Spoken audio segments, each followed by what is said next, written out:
All right, got my Scanner Danner shirt on again, reminding you guys, if you go over to Scanner Danner's channel and not just enjoy his awesome diagnostics videos, but also get some of his merch.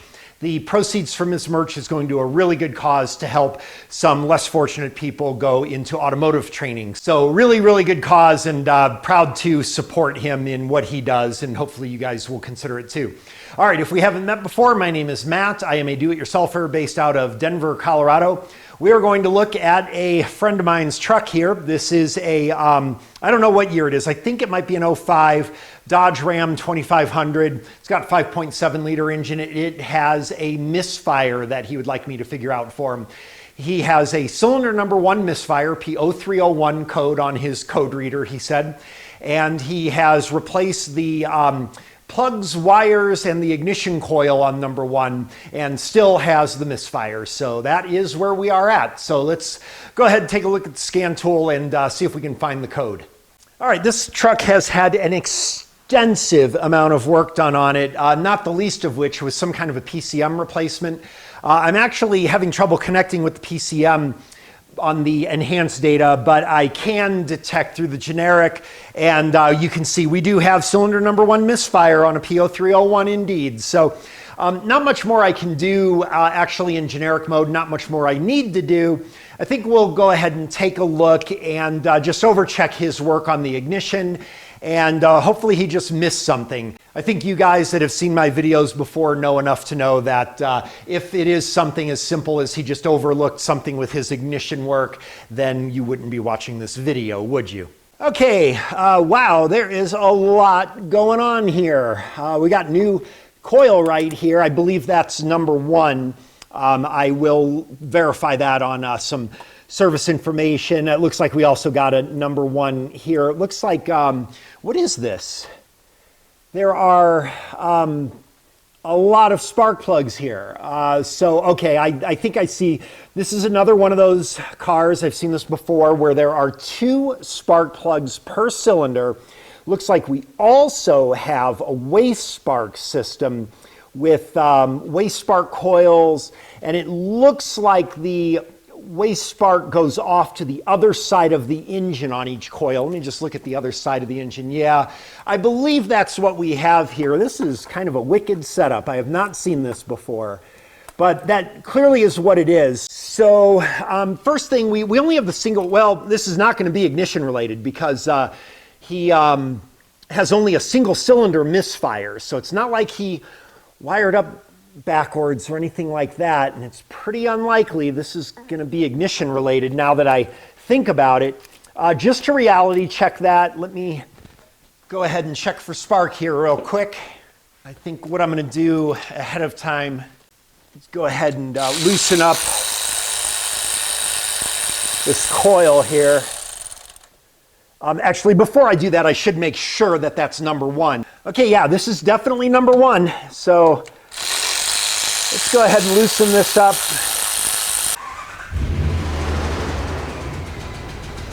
All right. Not sure if you'll hear this through the camera, but this engine has a very disturbing tick to it that I really don't like. It sounds like a almost like an exhaust leak kind of a tick, but that may possibly be an issue. All right, so we're gonna go ahead and move this coil. Oh, I hear it. I hear the spark.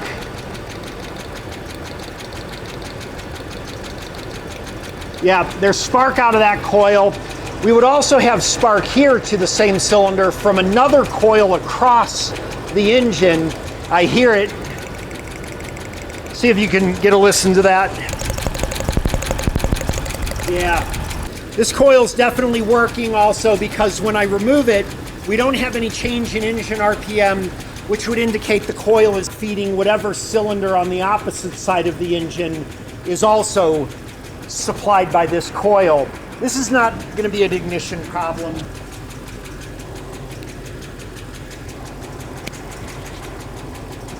I know I'm not checking this 100% and I'm not looking at kilovolt output or measuring spark jump or anything like that. I'm just saying this is going to the very bottom of the triage. So this is most likely going to be something mechanical or a fuel issue. I'm going to I can feel the fuel injector. Yeah, fuel injector is definitely clicking. I want to see if we can remove fuel injector power. Ooh, there's a change in the engine. See if you can listen to that. Remove it here. Yeah, definite contribution from the fuel injector.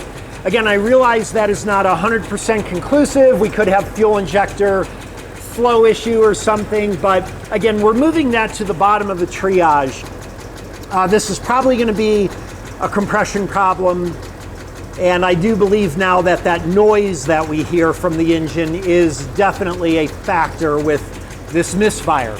What we're going to do now is I think we'll just run to an audible compression test right now. I'm going to put my microphone here on the engine, give you a listen.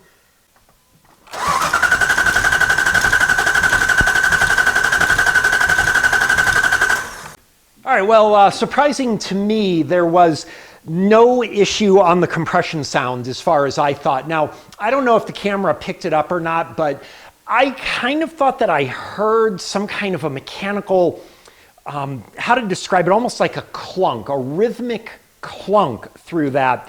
But I do agree, it didn't sound like the compression was down in any particular cylinder at all. So I'm not quite sure that I trust my ear on this one. So I think what we're going to do is actually get relative compression on here and help rule this out.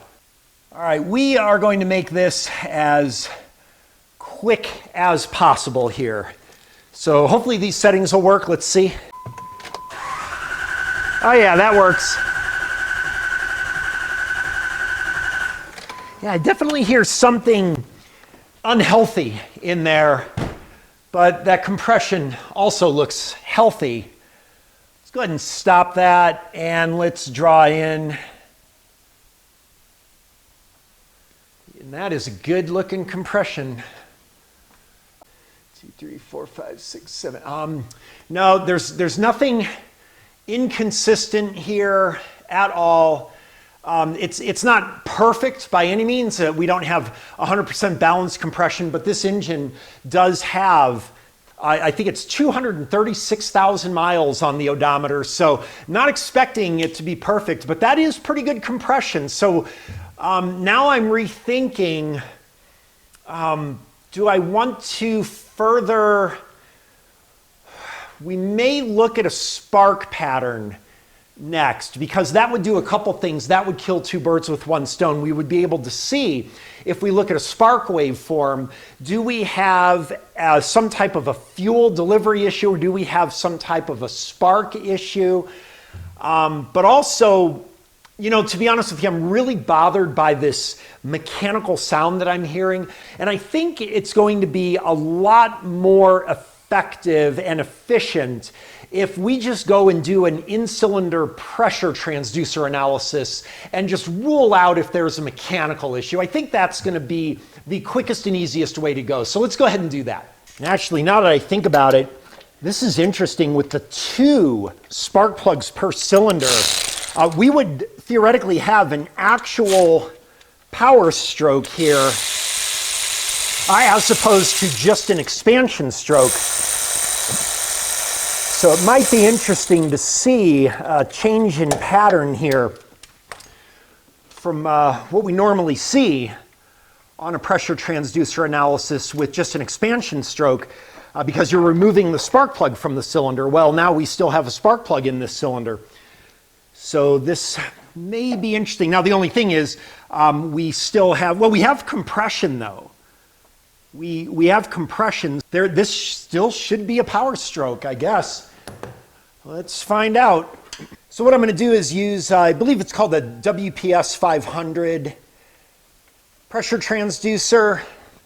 All right, let's set this up here. All right, that should do it. All right, let's get back over to the screen. All right, we are going to probably want, I think we can keep our 1 second time division here.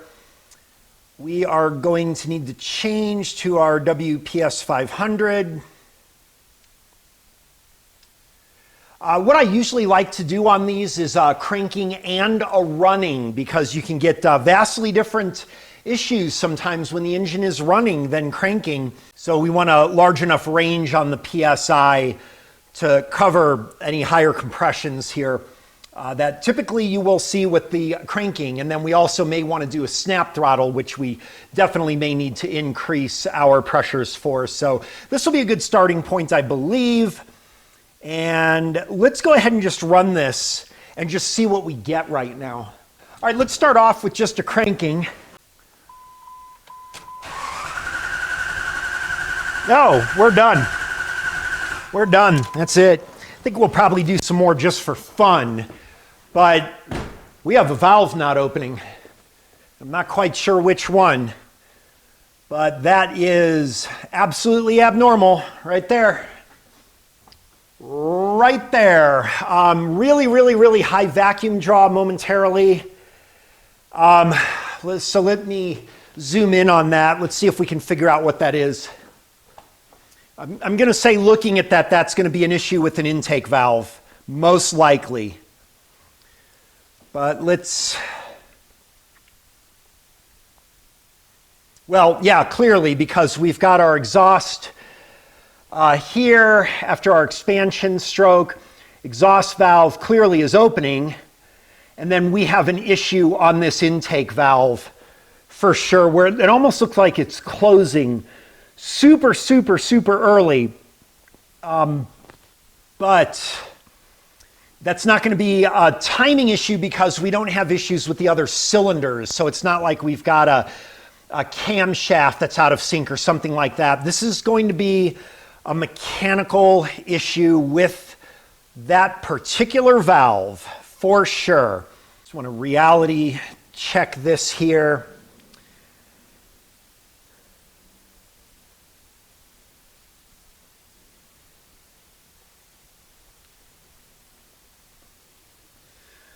Yeah, we've definitely got good timing everywhere else. This is an intake valve problem, I'm very sure.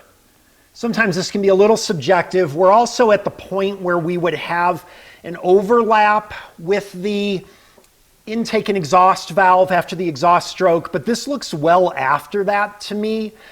Based on our top and bottom dead center positions, this looks to me like, yeah, this is a problem with the intake valve for sure. Looks to me like maybe it's closing early, possibly a lifter failure, maybe.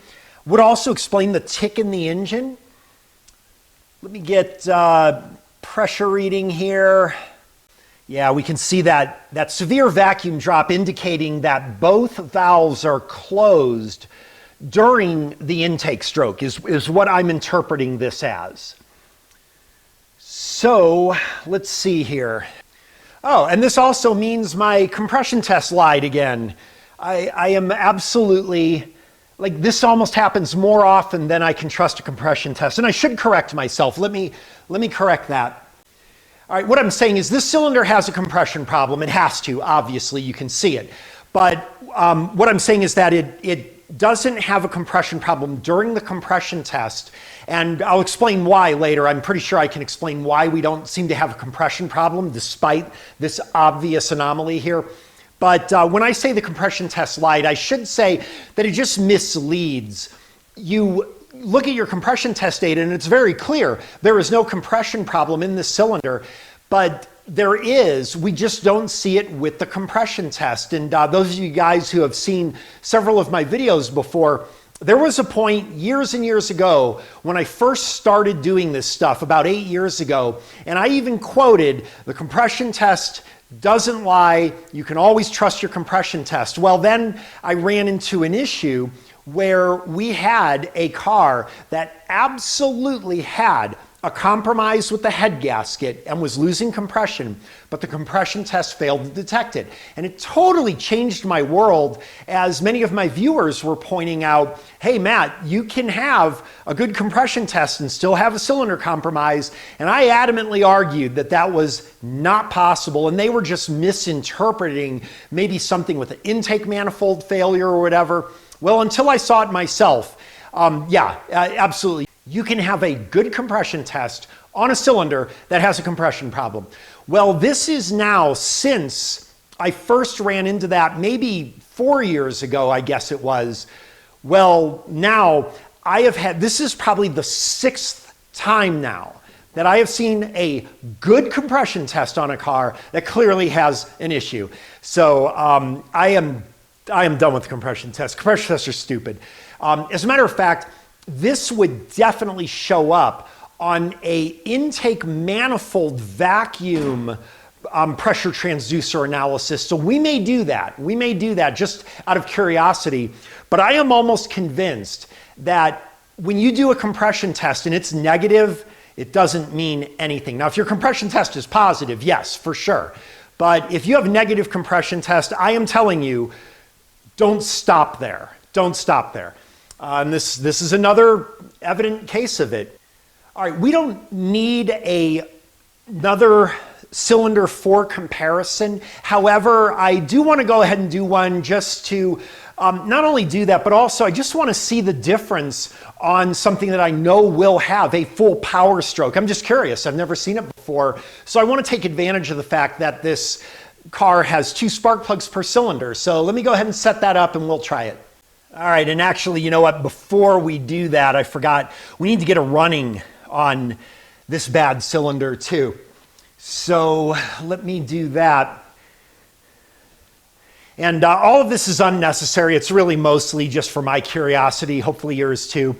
But one of the things I'm also considering is maybe pulling a valve cover off this thing and seeing what actually the cause of this valve issue is. You know, maybe the guy's lucky and we got a broken valve spring or something like that. I highly doubt it because it's not very rattly or anything, but we can at least have a discussion with the customer on how much they want to pay for us to dig into this diagnosis further, because that'll be additional charges for doing that. As we've done right now, this would be a diagnostic charge. And now we know we need to dig in further. That's a separate thing. So this gives us the ability to do that. And what did it take us? Like 10 minutes?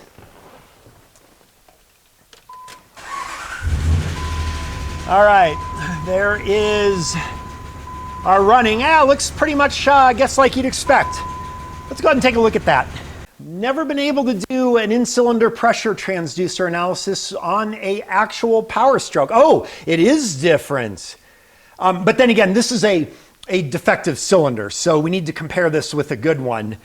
Oh yeah, that is definitely interesting there. Let's look at a good cylinder for comparison here. You'll notice compression is lower with it running. That is actually normal on something like this. We'll explain that if you're not familiar as well. Looks like we've got a compression running right about, I'm covering it up here, about 50 PSI running. And let's go ahead and screenshot this and let's take a look at a good cylinder by comparison. All right, let's go ahead and do a cranking compression on cylinder number 3. This will be a good cylinder for comparison. There we go.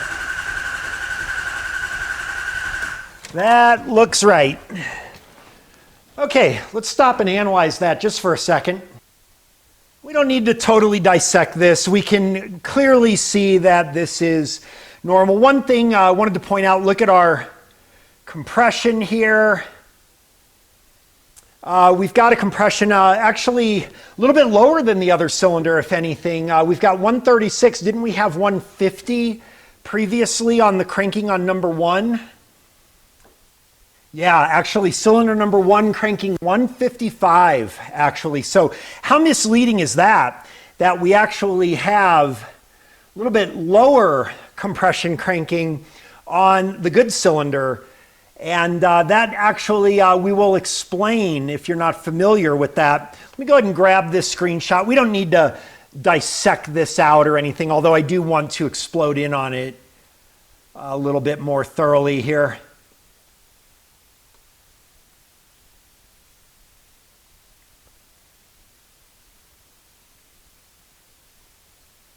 Let's pull a vacuum reading there as well.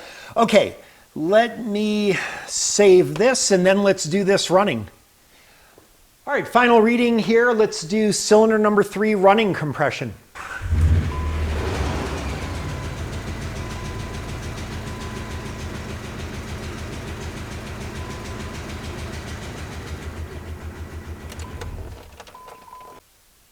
All right, we've got running compression here, 46.7. What was our running compression on cylinder 1? 49, actually a little bit higher. Okay, and let's draw in a vacuum line, and we can see we don't have that severe vacuum drop here as we did in cylinder number 1. That would be right in this area, right about here. If we look over at cylinder number 1, I think I failed to draw this bottom line in there, but it won't matter. We're going to see it. That's it right there. You see that big vacuum drop right there, not present in our good cylinder. So without question, we already knew it just from the cranking. Let me go ahead and save this in case we want to review this a little bit more. But what I'm going to do right now is I'm going to contact the customer, and this is what I'm going to tell them. All right, so what I'm going to do is I'm going to explain to the customer that I did my diagnostic, and my diagnostic has found that he has an internal engine issue. It is clear to me that the intake valve on cylinder number 1 has an issue, but I am unable to determine what that is unless I actually open the valve cover and take a closer look. And even then, I can't be 100% certain what I'm going to find, but I will at least let him know, does the cylinder head need to come off of this car, or is this something that can be repaired a little bit easier? And the customer then can make his own decision. Does he want to pay the additional diagnostic fee in the pursuit that hopefully this is better news for him than what it otherwise sounds like? So I'll be right back after I talk to him. We'll see what happens. All right, some good news, at least for the video purposes, I believe, and that is the customer has agreed that it is probably a good idea to go ahead, do some further investigative surgery on this, and see, is there any chance that this might be a little more minor than what it looks, or is this a very severe issue? So what we are going to do is get the valve cover off of this thing, and let's take a look at why that valve. I already know there's a valve problem. Already know that without taking the engine apart, but we're just going to see if we can find why there's a valve problem. Right there, whole ton of play on that rocker arm. By comparison, over here, you see we've got just a little tiny bit right there. That's good lash adjustment. This, the whole rocker arm just lifts right off. So obviously we don't have any compression on there from the lifter. This is a lifter and or camshaft lobe issue for sure on this valve. I think what it'll also do is give you an idea, show you the actual minimized movement. We're going to look at the movement, how far down this valve pushes down versus the one next to it here.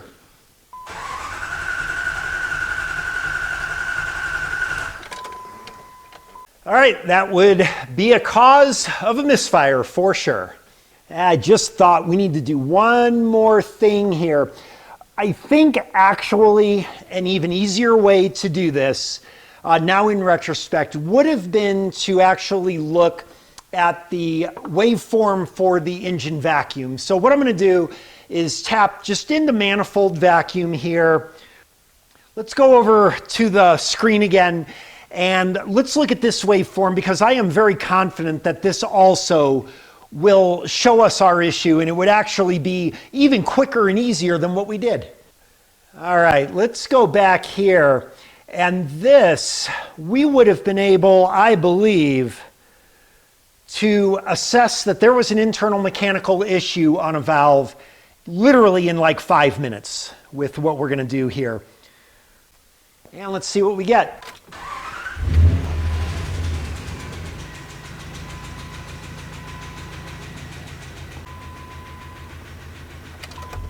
All right, let's take a look back at that.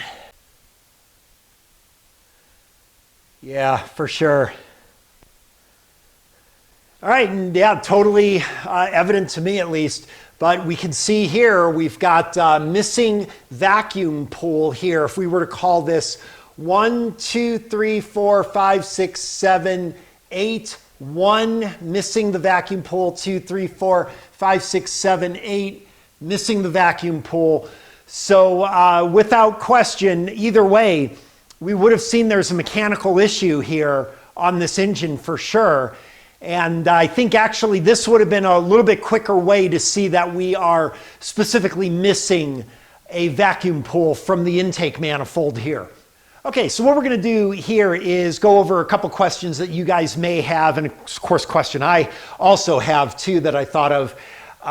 Why we've got some of these data here, and the elephant in the room, the most important thing, why is it that once again the compression test showed totally normal on an engine that clearly you could see yourself does not have the valve open but the tiniest amount for a fraction of a second? How does it have a normal compression test? So the first thing, the trick is that the compression test is done during cranking. I believe the answer is, I may not be correct, and there's some other people who may be able to put some corrections in the comments, and I welcome that. But I believe what it is because during cranking, the engine speed is much slower than when it's running. So this allows more time for the draw of air on that briefer intake stroke with that minimal valve opening time and distance. So I think with the slower engine speed, it's sufficient enough that you still get the draw to fill the cylinder just like you would on normal intake stroke. It would be during running that you would experience, I believe, a lot more of a problem. And that is my explanation on why we have a normal compression reading still on clearly a defective intake valve on that cylinder. Now, there's another interesting phenomenon too, and that is that the bad cylinder, cylinder number 1, the peak compression during cranking was higher than the good cylinder. And that was one that kind of threw me off and I didn't really expect. And I don't know that I have a good explanation for that. I'm going to try. And again, correct me if you know. If you don't know, don't put it in the comments. You know this channel, all right? We try to keep the fluff down a little bit, okay? You noticed I didn't take a screwdriver and go, well, here's the easy way to test it. You just put a screwdriver to that valve cover and I'll be able to tell you whether that's top or bottom end, which valve it is and which cylinder. That's because you can tell that from screwdriver. You know, so if you don't know, just let the people who know answer it. But one of the things that I think will explain this phenomenon, just as a reminder, we're showing 155.5 psi on the bad cylinder. Right here, we've got 138. Why is the compression higher on cylinder number 1? And I think there's a couple explanations. One of them that I believe is probably the correct one is I'm thinking that it may have to do with a valve overlap issue, that we don't have the valve overlap between the exhaust and the intake on cylinder number 1. So without that exhaust overlap, I think you're not losing as much of the intake stroke as, because you lose a little bit of that with the overlap. We see here, this almost looks like a running, the exhaust here almost looks like a running exhaust to a certain extent here, because we've got the elevation here of the exhaust, which normally would be just atmospheric and everything else is vacuum. Compare that to here.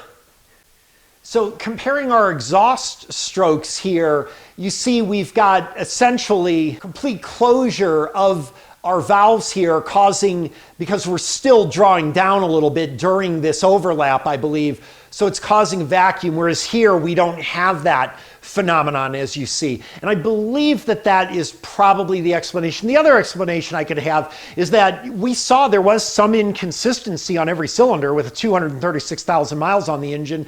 Maybe cylinder number 3 just plain has lower compression anyway, maybe. But I do think it's more to do with the lack of the overlap here. We also have another interesting thing. Let's look at our comparison on running compressions. All right, so here's cylinder number 1 with our running compression. We see our anomaly down here with our valve. We can see that our peak compression running is 50 psi, almost exactly 50 psi. Some of you may have a question, well, wait a minute, go back.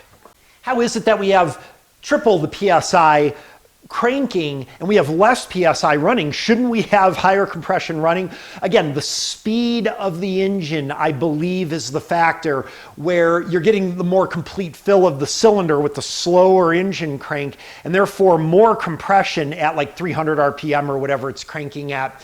And at the higher RPM, less peak compression. I believe the engine speed is the determining factor there. May be wrong about that.